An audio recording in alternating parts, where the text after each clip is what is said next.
मैं एक ऐसा बदकिस्मत इंसान हूँ जिसने अपनी ज़िंदगी की खुशियाँ खुद अपने हाथों से मिटा दी और उसे दुखों से भर लिया।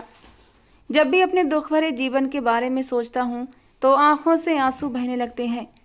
मुझसे बहुत गलतियाँ हुई। मैंने एक मासूम का दिल दुखाया और भगवान ने मुझे उसकी सज़ा दी। भगवान ने तो मुझे बहुत कुछ दिया था, एक प्यारी सी बीवी जो हर वक्त मेरी सेवा में लगी रहती, मेरी एक आवाज़ पर दौड़ी चली आती थी, मेरे साथ वफादारी से रहती, मुझसे सच्ची मोहब्बत करती थी। पर मैं उस मोहब्बत की कदर न कर सका। वो पल याद आते हैं जब मैंने अनीता को अनजान शहर में बेसहारा छोड़ दिया था और अपनी ज़िंदगी में मगन हो गया। दुख से आंखें बंद करने पर दर्द कम नहीं हुआ, उल्टा मन में घबराहट बढ़ने लगी तो झट से आंखें खोल दी। सामने एक नन्ही मासूम बच्ची लेटी हुई थी। वो कोई और नहीं, मेरी अपनी ही बच्ची थी, पर उसे देखकर मेरा दिल जैसे किसी ने मुट्ठी में जकड़ लिया था। वो मासूम बच्ची अब 3 साल की हो चुकी थी। न बोल सकती थी, न किसी की आवाज़ सुन सकती थी, ना ही चल फिर सकती थी। बस एक जगह चुपचाप बेजान सी पड़ी रहती, जैसे कोई निर्जीव वस्तु हो।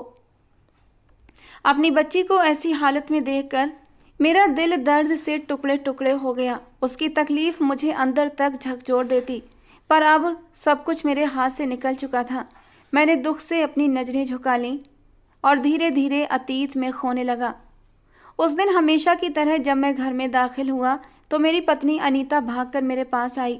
उसने जल्दी से मेरे हाथ से मेरा बैग लिया और मुस्कुराकर मेरा स्वागत किया, लेकिन मैंने उसकी मुस्कुराहट का जवाब मुस्कुराहट से देना भी जरूरी नहीं समझा और सीधा अंदर की तरफ बढ़ गया।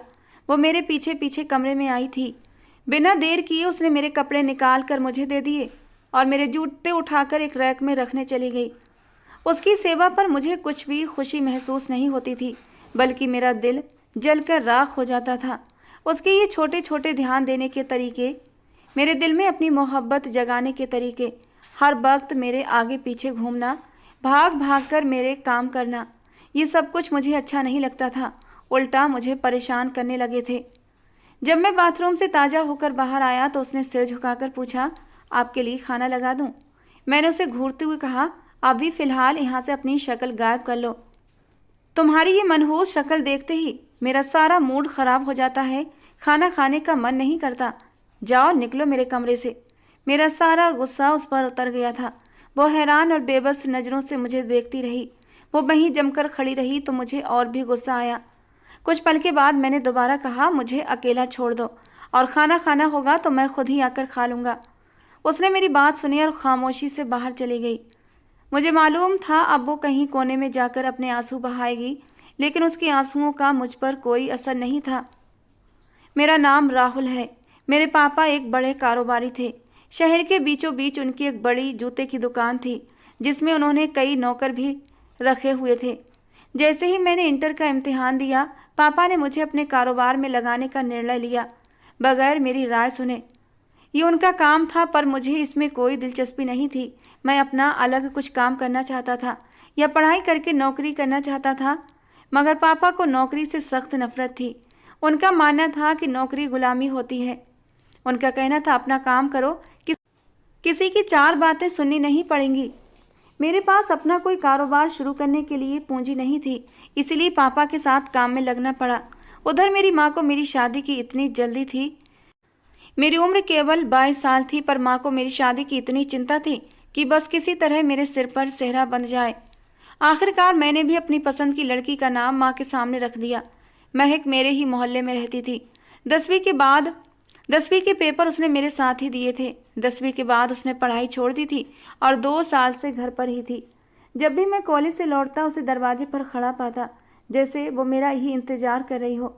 धीरे धीरे मुझे भी उसकी आदत हो गई। उसकी गोरी रंगत, गुलाबी होंठ और उस पर खिलती मुस्कुराहट मेरे दिल को खुश कर देती थी। और फिर धीरे धीरे मैंने उससे बातचीत करने की कोशिश की और एक दिन मौका देखकर मैंने उससे पूछ ही लिया, क्या मैं तुम्हें पसंद हूँ? और वो थोड़ा सा झिझकते हुए जल्दी से जवाब हाँ में देकर अंदर चली गई। उसके इस जवाब ने मुझे और भी खुश कर दिया। कुछ महीनों में ही हमारी बातचीत दोस्ती में बदल गई और फिर दोस्ती से मोहब्बत तक। मैंने उससे वादा किया कि मैं उसी से शादी करूँगा। उसकी माँ का हमारे घर आना जाना था और मेरी माँ से अच्छी दोस्ती भी थी।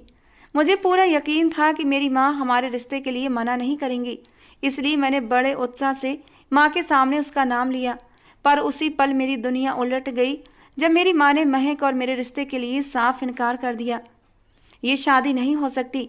महक की माँ बड़ी चालाक औरत है और मैं महक को भी अच्छी तरह जानती हूँ। वो खुद भी बड़ी तेज तर्रार है। तौबा तौबा, ऐसी फैशनेबल कि सारा फैशन उसी पर आकर ख़त्म होता है। मजाल है जो कोई बात उधार दे दे, हर बात का जवाब होता है उसके पास। ऐसी तेज चालाक लड़की को मैं अपने घर की बहू नहीं बनाऊंगी। कुछ भी हो जाए तुम एड़ी चोटी का जोर लगा दो, लेकिन मैं उसे अपने घर की बहू बनने नहीं दूंगी। माँ की ये बातें सुनकर मैं हैरान रह गया। भला महक चालाक है तो इसका मतलब ये नहीं कि मैं बेवकूफ़ हूँ। मैं कौन सा उसके इशारों पर नाचने वाला था? और अगर ऐसा हो भी जाए तो क्या मैं अपनी माँ को इस घर से निकाल दूंगा? मैंने माँ को समझाने की बहुत कोशिश की कि महक को मैं संभाल लूँगा और आपके सम्मान में कोई कमी नहीं आएगी, लेकिन मेरी माँ ने अपनी ही ठान ली थी कि वो मेरी शादी एक मासूम सीधी सादी लड़की से ही करेंगी। फिर जल्दी ही मेरी माँ को अनीता मिल गई, जो उनकी बचपन की सहेली की बेटी थी। उनकी सहेली के पति ने अनीता के बचपन में ही उसे और उसकी माँ को छोड़ दिया था। माँ ने हमेशा अपनी सहेली की आर्थिक मदद की थी क्योंकि पापा की आमदनी अच्छी थी और इस तरह वो अनीता की माँ की मदद करती रहती थी। अनीता अपने बहन भाइयों में सबसे बड़ी थी और उसने शायद 12वीं तक ही पढ़ाई की थी। वो मुझसे 3 साल छोटी थी। मुझे उससे शादी करने में कोई दिलचस्पी नहीं थी। वो ना तो महक की तरह शोख चंचल थी, ना ही बात करने का ढंग जानती थी। वो हमेशा चुपचाप सिर झुकाए रहती, अपने काम में डूबी रहती। उसकी खामोशी मुझे जहर लगती थी। मैंने माँ से साफ कह दिया कि मैं अनीता से शादी नहीं करूँगा, मगर मेरी माँ भी अपनी जिद पर अड़ी हुई थी। उन्होंने खाना पीना छोड़ दिया, मुझसे बात करना भी बंद कर दिया। आखिरकार उनकी इस बेरुखी के आगे मैं टूट गया और मुझे उनकी बात माननी पड़ी। मेरे यहाँ करते ही माँ अपनी सहेली के घर मेरे रिश्ते का प्रस्ताव लेकर पहुँच गई और वहाँ तो जैसे पहले से ही मेरे रिश्ते का इंतजार हो रहा था। उन्होंने तुरंत हामी भर दी। मेरी मंगनी अनीता से हो गई और मेरी ज़िंदगी में एक ऐसा मोड़ आया जो मैंने कभी सोचा भी नहीं था। अब मैं बिल्कुल खामोश हो गया था, किसी से बात नहीं करता, बस खाना ना चाहते हुए खा लेता। लेकिन मेरी उदासी किसी को नज़र ही नहीं आती थी। मेरी माँ तो शादी की तैयारियों में बिजी थीं और बीच बीच में मुझे समझाती रहती, राहुल अपने मन को ठीक करो और इस शादी को दिल से अपनाओ। मैं नहीं चाहती कि वो पराई बच्ची हमारे घर आए और तुम्हारी बेरुखी सहे। माँ की इस फिक्र पर मुझे गुस्सा आता कि उन्हें मेरी परवाह नहीं थी, बल्कि उस अनजान लड़की की चिंता थी। इधर महक भी मुझसे नाराज़ थी और उसका नाराज़ होना जायज़ था। मैंने उसका दिल दुखाया था, अपना वादा तोड़ा था। वो तो मुझसे इतना प्यार करती थी कि मेरे साथ घर से भागने तक को तैयार थी। उसकी हिम्मत देखकर मैं हैरान था। वो लड़की होकर इतना बड़ा कदम उठाने की सोच रही थी और मैं लड़का होकर अपनी माँ के आगे सिर झुका बैठा था। और फिर उसी वक्त मैंने तय कर लिया कि किसी भी तरह अनीता से मंगनी तोड़कर महक से ही शादी करूँगा। मैंने कई योजनाएं बनानी शुरू कर दी कि किसी तरह इस रिश्ते को तोड़ दूं और अपनी ज़िंदगी में महक को ले आऊं, मगर शायद ये सिर्फ ख्वाब ही थे। हकीकत में मैं कुछ भी नहीं कर पा रहा था और ये बेजान सा रिश्ता मेरे सामने खड़ा रहा, जिसे तोड़ना मेरे लिए मुमकिन नहीं था। और फिर अनीता आखिरकार मेरी ज़िंदगी में दुल्हन बनकर आ ही गई। शादी के दिन मेरे माँ बाप की खुशी का कोई ठिकाना नहीं था। मेरी माँ तो जैसे अपने दिल की मुराद पूरी होने पर पूरे घर में खुशी से झूम रही थी, लेकिन मेरे दिल की हालत उनसे बहुत अलग थी। शादी की पहली रात जब मैं अनीता के पास गया तो मेरे दिल में कोई खुशी, कोई उत्साह नहीं था उससे बात करने का या उसके करीब जाने का। माँ ने मुझे एक सोने की अंगूठी दी थी कि इसे अनीता को मुंह दिखाई में दे दूं। मैंने वो अंगूठी बेरुखी से उसकी गोद में डाल दी। कुछ देर तक वो अपनी गोद में पड़ी अंगूठी को देखती रही और फिर घूंघट उलटकर उसने हैरानी से मेरी ओर देखा। उसके चेहरे से घूंघट हटते ही मैं कुछ पल के लिए उसे देखता ही रह गया। वो वाकई बहुत मासूम थी। उसके चेहरे पर एक ऐसी सादगी और मासूमियत थी जो उसे दुल्हन के रूप में और भी खूबसूरत बना रही थी। और उसकी ये मासूमियत देखकर मेरी बेरुखी की झलक कुछ देर के लिए गायब हो गई। मेरा मन उसकी खूबसूरती के आगे बहकने लगा था और मैं उसके सामने जाकर बैठ गया। मुझे एहसास हुआ कि उसे यूं इस तरह अंगूठी देना शायद सही नहीं था, इसीलिए मैंने वो अंगूठी उसकी गोद से उठाई और उसके हाथों में पहना दी। उसके हाथों को अपने हाथों में लेते ही जैसे मेरे अंदर कुछ बदलने लगा था। वो मेरी पत्नी थी, उसका और मेरा जायज रिश्ता था, और फिर माहौल भी बहुत रोमांटिक था।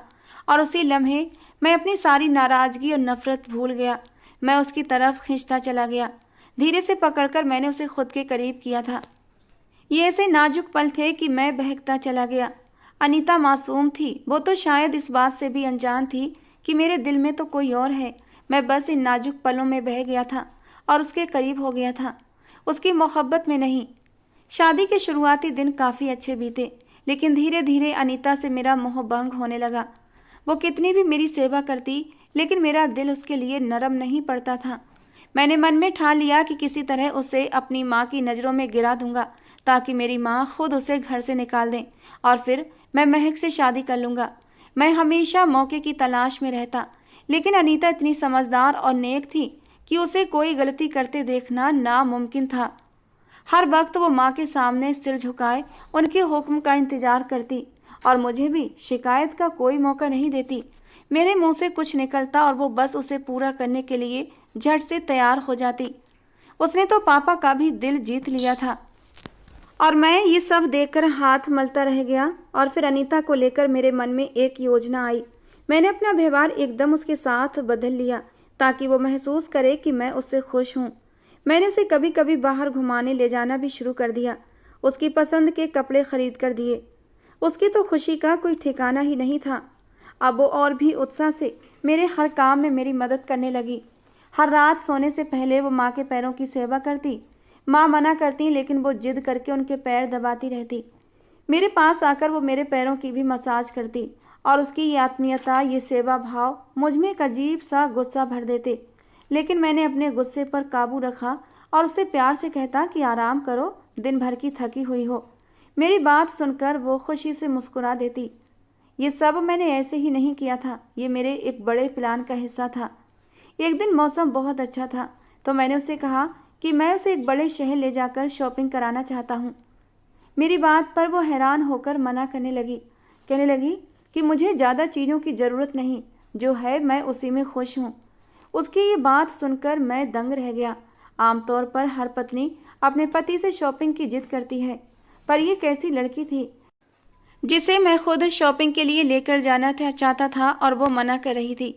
मैंने ये बात माँ से कही तो वो मेरी बात पर मुस्कुरा दी, कहने लगी तू चिंता मत कर, अनीता बहुत ही प्यारी और मासूम बच्ची है, उसे ज़्यादा का लालच नहीं है। खैर, मैं उससे बात करूँगी। माँ की इस बात पर मुझे गुस्सा भी आया और हैरानी भी हुई कि अनीता के इस सादगी भरे दिल को मेरा परिवार समझता था, पर मैं ही नहीं समझ पा रहा था। मेरी माँ हंसते हुए कहने लगी, अरे तुझे तो खुश होना चाहिए कि तुझे इतनी अच्छी और मासूम पत्नी मिली है। और फिर मेरी माँ ने अनीता को समझा लिया कि जब तुम्हारा पति तुम्हें लेकर जाना चाहता है तो जाओ, यही तो उम्र है घूमने फिरने की। माँ के कहने पर अनीता तैयार हो गई और मेरे साथ दूसरे शहर चलने के लिए खुशी खुशी तैयार होने लगी। उसकी आंखों में समय एक अलग ही चमक थी, जैसे उसका कोई सपना पूरा हो गया हो। लेकिन मेरे दिल में उसके लिए नफरत और गुस्सा था और चेहरे पर एक झूठी मुस्कान। मैं दूसरे शहर में ले जाकर उसे एक पार्क में लेकर आया और एक सुनसान कोने में बिठा दिया और फिर अचानक उसे वहीं छोड़कर उठकर जाने लगा। उसने पीछे से आवाज़ दी, आप कहाँ जा रहे हैं? मैंने बिना मुड़े कहा, मैं अपने घर, अपने शहर जा रहा हूँ, और तुम इसी शहर में कहीं गुम हो जाना, वापस अपनी शक्ल भी मत दिखाना। मेरी बात सुनकर उसका चेहरा जैसे सफ़ेद पड़ा था। वो हैरानी और बेबसी से मुझे देख रही थी। शायद उसे लगा कि मैं मजाक कर रहा हूँ, लेकिन मेरी आंखों में कोई मजाक का रंग नहीं था। मैंने अगले ही पल अपनी कोट की जेब से तलाक के कागज़ निकाले और उसकी ओर बढ़ा दिए। ये लो, अब तुम मेरी ज़िंदगी से हमेशा के लिए निकल चुकी हो। ये तलाक के पेपर हैं, अब लौट कर कभी मेरे पास मत आना। उसके गुस्से पर जैसे किसी ने गहरी चोट की हो। वो पत्थर की तरह खड़ी थी, उसकी आंखों में दर्द और कई सवाल थे। थोड़ी देर बाद उसकी टूटती हुई सी आवाज़ आई, ये क्या कह रहे हैं आप? उसकी इस मासूमियत पर मेरा गुस्सा और भी बढ़ा। तुम्हें समझ नहीं आता कि मैं क्या कह रहा हूँ? मैं तुम्हें तलाक दे रहा हूँ, अब मेरे सामने मत आना। मैं तेज कदमों से वहाँ से चलने लगा। वो कुछ देर तक मेरे पीछे भागती रही। उसकी आवाज़ मेरी पीठ तक आ रही थी, पर मैंने ध्यान नहीं दिया। मैंने पीछे मुड़कर गुस्से से कहा, ज़्यादा तमाशा मत बनाओ यहाँ पर। उसकी आंखों में एक टूटन थी, जो चुपचाप वहाँ खड़ी होकर मुझे देख रही थी। और फिर मैं वहाँ से निकलता चला गया। आखिरी बार मैंने कोने से मुड़ते समय उसे देखा था। वो वहीं खड़ी थी, आंसू भरी आंखों से मुझे दूर जाते हुए देख रही थी, जैसे अभी उसे यकीन हो कि ये एक बुरा सपना है और मैं अभी लौटकर उसके पास आ जाऊंगा। जब मैं अनीता को छोड़कर घर लौटा तो मेरी माँ ने मुझे देखकर घबराई थी और घबराई हुई आवाज़ में पूछा, राहुल तू रो क्यों रहा है? और अनीता अनीता कहाँ है? मैंने अपनी माँ को देखकर भर्राई हुई आवाज़ में कहा, अम्मा अनीता खाई में गिर गई है। और फिर मैं ज़ोर ज़ोर से रोते हुए माँ के कदमों में बैठ गया। मेरी माँ का चेहरा एकदम पीला पड़ गया। क्या कह रहे हो राहुल? ऐसा कैसे हो सकता है? तुम तो शॉपिंग के लिए गए थे ना? माँ ने घबराते हुए एक ही सांस में कई सवाल पूछ डाले। मैंने कांपते हुए कहा, अम्मा शॉपिंग के बाद मैं उसे थोड़ा घुमाने ले गया था। उसने खुद ही कहा था कि उसे शहर देखना है।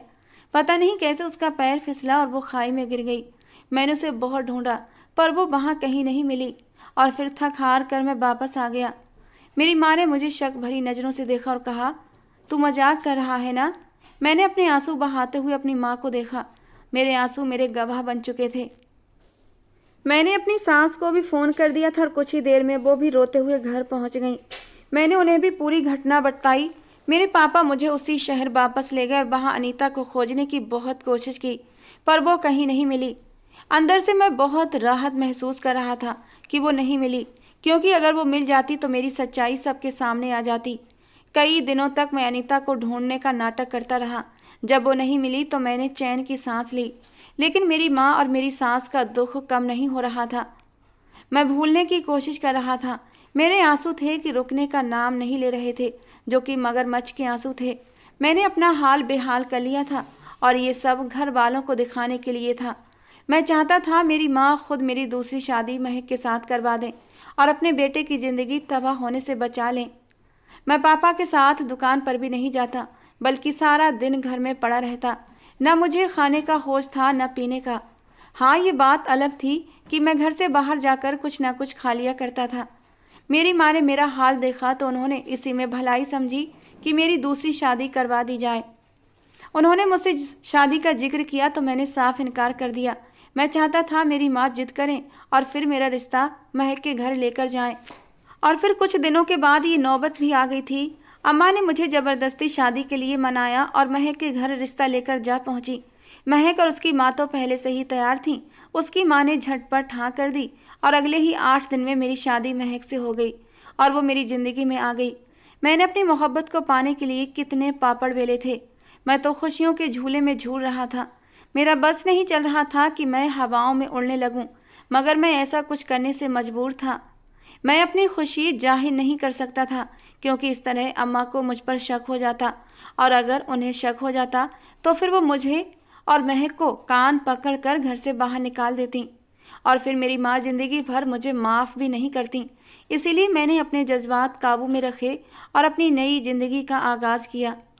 महक के आने से मेरी ज़िंदगी में खुशियाँ लौट आईं। मैं अपनी खुशियों को छुपाने की हर मुमकिन कोशिश करता ताकि माँ को मुझ पर शक ना हो।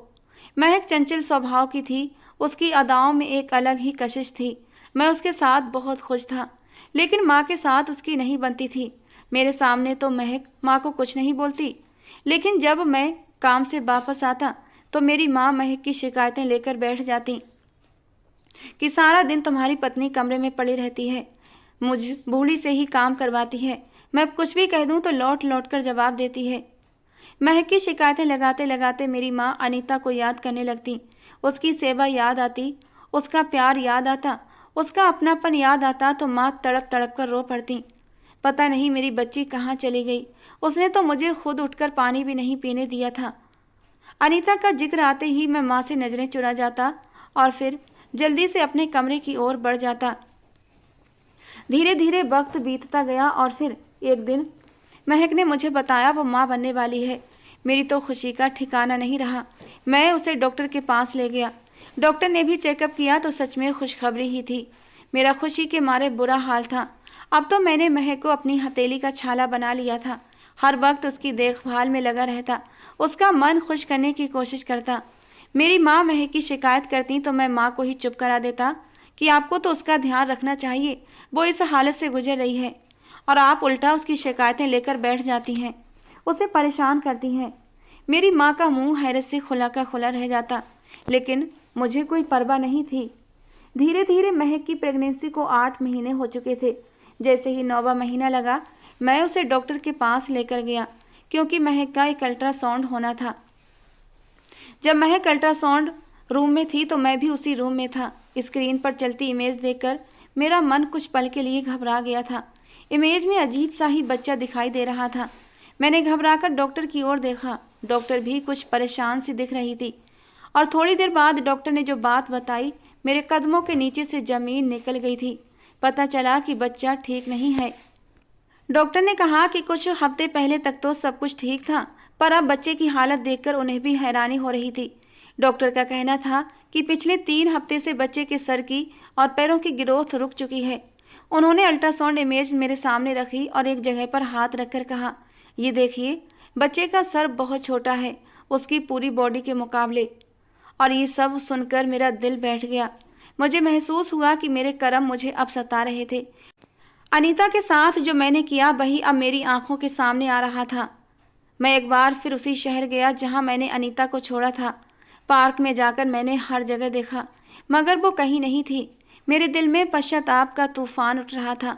मेरे पाप का एहसास मुझे भीतर तक तोड़ रहा था। मैंने अनीता से आखिरी बार कहा था कि वो मुझे अपनी शक्ल दोबारा न दिखाए, पर अब पाप का बोझ दिल पर बढ़ता ही जा रहा था, और इसी बोझ को लेकर मैं मंदिर की तरफ बढ़ने लगा और भगवान के सामने रो रो कर अपने पापों की माफ़ी मांगने लगा। मंदिर से बाहर निकला तो एक भिखारिन पर नज़र पड़ी। उसके चेहरे पर कुछ जाना पहचाना सा दिखा, और तभी एहसास हुआ वो अनीता थी। उसने भी मुझे पहचान लिया था और अपना चेहरा छुपाने की कोशिश करने लगी। अनीता, मैंने उसे पुकारा। वो हैरान होकर मेरी तरफ देखने लगी, पर उसकी मासूमियत अब कहीं खो गई थी। चेहरा कुम्हला गया था और वो अपनी उम्र से कई साल बड़ी दिख रही थी। न जाने उसने क्या क्या सहा होगा। मैं उसके पास गया, उसके हाथ पकड़ लिए और भर्राई हुई आवाज़ में कहा, मुझे माफ़ कर दो अनीता, मैं तुम्हें लेने आया हूँ, मेरे साथ घर वापस चलो। वो ठंडी नज़रों से मुझे देखने लगी और बोली, तुम कौन हो? मैं तुम्हें नहीं जानती। मैंने उसे समझाने की कोशिश की। तुम्हारी माँ रो रो कर मर जाएंगी अनीता, ऐसा मत करो। जैसे ही मैंने उसकी माँ का नाम लिया वो कांप उठी और धीमे स्वर में बोली, मेरी माँ को तुमने क्या बताया? मैंने उन्हें बताया कि तुम इस दुनिया में नहीं हो। उसने गहरी सांस ली और बोली, ठीक है, वैसे भी उन्हें यही मान लेना चाहिए कि मैं इस दुनिया में नहीं हूँ। मैंने उससे विनती की, उसके सामने हाथ जोड़ दिए और उसे अपने साथ घर लेकर आया। जैसे ही हम लोग घर पहुँचे और माँ ने उसे देखा, वो एक पल के लिए उसे पहचान ही नहीं सकी, लेकिन जैसे ही पहचाना, माँ ने अनीता को अपने सीने से लगा लिया। दोनों कितनी ही देर तक गले लगकर रोती रहीं। मैं माँ के कदमों में बैठ गया और सच्चाई कबूल कर ली। मेरी माँ ने मेरी ओर देखा और गुस्से में आकर एक थप्पड़ मेरे गाल पर दे मारा। तू मेरा बेटा नहीं है। मेरे पापा भी बेहद नाराज़ थे।